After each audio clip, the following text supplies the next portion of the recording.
লোকটি পদ্মা নদীতে জাল ফেলে মাছ ধরছে। দেখা যাক কি পাওয়া যায়। দুজনে একসাথে জাল ফেললো। দেখি, ওয়েট করি কি মাছ পায় এখানে।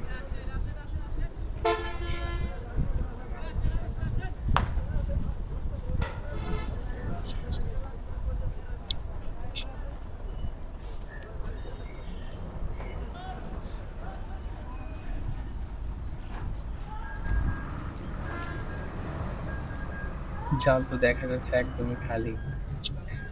দেখা যাক কি পাওয়া যায়। না, কিচ্ছু নেই, একেবারেই ফাঁকা। কিছুই নেই। দুজনের জালে একজনের জালেও কিছুই নেই, একদম ফাঁকা। নদী থেকে এত মাছ হ্যাঁ, উদ্ধার করে, কিন্তু এই জাল দিয়ে মাছ মারলে কিছুই থাকে না। একটা মাছও নেই।